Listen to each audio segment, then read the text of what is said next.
19 अक्टूबर को social media पर एक वीडियो सामने आता है। उस वीडियो में ये दिखाया जाता है कि उत्तर प्रदेश के मुजफ्फरनगर में सड़कों पर उतर करके मुसलमान जो हैं वो प्रोटेस्ट कर रहे हैं। देर रात लगभग 11 बजे के आसपास का वीडियो है। वहाँ पर 500 से 700 लोग जो हैं वो सीधे तौर पर जो है वो प्रोटेस्ट करते हुए दिखाई देते हैं।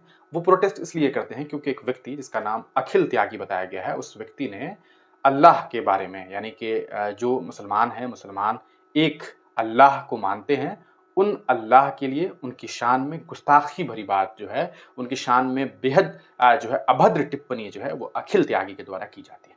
अखिल त्यागी जब ये पोस्ट करता है तो मुस्लिम समाज के लोग इस पूरे मामले का विरोध करते हैं और प्रशासन से ये मांग करते हैं, मुजफ्फरनगर पुलिस से ये मांग करते हैं कि उस व्यक्ति को गिरफ्तार किया जाए, उनके ऊपर एनएसए, यूएपीए जैसी धाराओं का इस्तेमाल किया जाए ताकि जो व्यक्ति है उसे जो है वो इस बात का एहसास हो सके कि उसने बहुत गलत किया है और आने वाले वक्त में अगर कोई इस तरह का घटिया कृत्य करने की सोचे तो उसे इस बात का एहसास हो कि ये किसी भी तरीके से सही नहीं है, ना तो कानूनी तौर पर और ना ही इंसानी फितरत के तौर पर।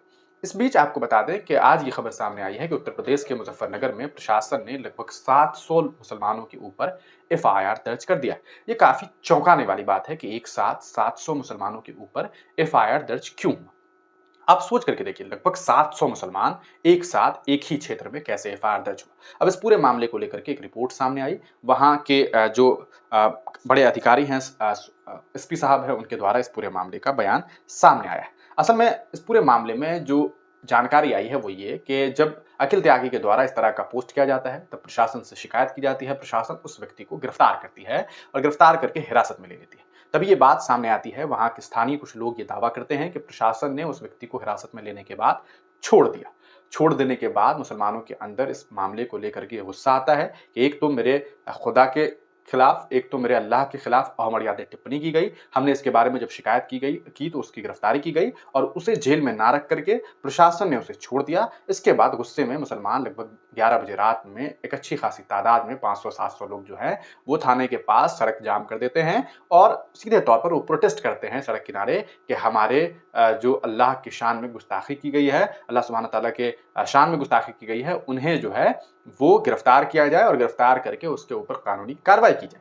अब इतना मांग करना होता है, उसके बाद ये जो सूचना मिलती है कि उसकी गिरफ्तारी हो गई। हालांकि आपको बता दें कि एसपी साहब ये दावा करते हैं कि उस व्यक्ति को कभी छोड़ा ही नहीं गया। उसकी जो गिरफ्तारी हुई तो गिरफ्तार करके हमने उसे जेल में भेज दिया, उसे हिरासत में लेकर के हमने जेल में भेज दिया, हमने कानूनी प्रक्रिया की, लेकिन किसी ने अफवाह फैला दिया कि उस व्यक्ति को छोड़ दिया गया और उस अफवाह के चक्कर में मुसलमानों ने प्रोटेस्ट किया।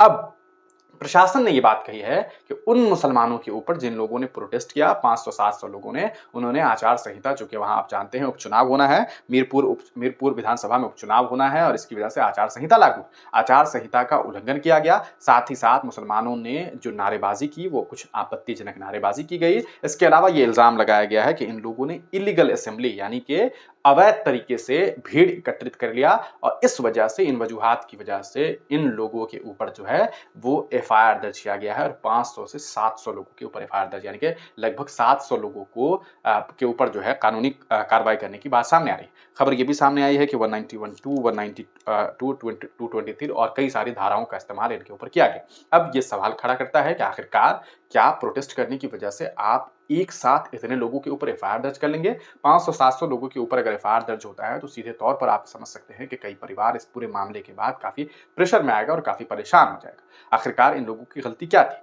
गलती ये थी कि इन लोगों ने प्रोटेस्ट किया।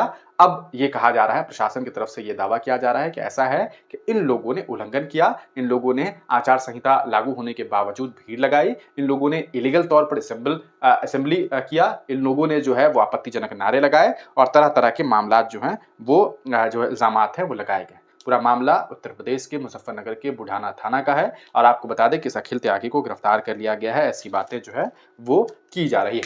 आप इस पूरे मामले पर क्या कुछ सोचते हैं? क्या आपको लगता है कि प्रशासन के द्वारा जो किया गया काम है वो सही है? क्या आपको लगता है कि ऐसे मामलात में प्रशासन को ऐसे एक साथ 500-700 लोगों के ऊपर एफआईआर दर्ज कर देना चाहिए? अपनी राय कमेंट सेक्शन में जरूर लिखिएगा। बहुत सारे लोग इस पूरे मामले के बाद प्रशासन पर सवाल खड़ा कर रहे हैं और वो ये कह रहे हैं कि आपका फर्ज तो ये बनता था कि आप दोषियों को सख्त से सख्त सजा देते, लेकिन आपने मुसलमानों के ऊपर ही एफआईआर दर्ज कर ली। आपको बताते चलें इस पूरे मामले के बीच ये भी सूचना मिली, कुछ लोगों ने ये बताया कि जब इस तरह के मामलात हुए, जब मुसलमानों ने इस पूरे मामले के बाद 11 बजे के आस-पास प्रोटेस्ट शुरू किया, तो जमीयत उलमा-ए हिंद के कुछ ज़िम्मेदारानों को, उनके सदस्यों को बुलाया गया ताकि इन लोगों को ये समझाया जा सके कि उस व्यक्ति की गिरफ्तारी कर ली गई है, आप ये जगह खाली कर दीजिए और उसके बाद ये लोग अपने-अपने घर लौट गए। लेकिन उनके ऊपर अब ये आरोप लगा है कि भैया इन लोगों ने जो है वो उल्लंघन किया आचार संहिता का और इस वजह से इनके ऊपर जो है वो कानूनी कार्रवाई जो है वो की गई है। आप इस पूरे मामले पर क्या कुछ सोचते हैं? उत्तर प्रदेश के पुलिस प्रशासन के द्वारा किए गए इस फैसले लिए गए इस फैसले पर क्या कुछ विचार है? अपनी राय कमेंट सेक्शन में ज़रूर दीजिएगा।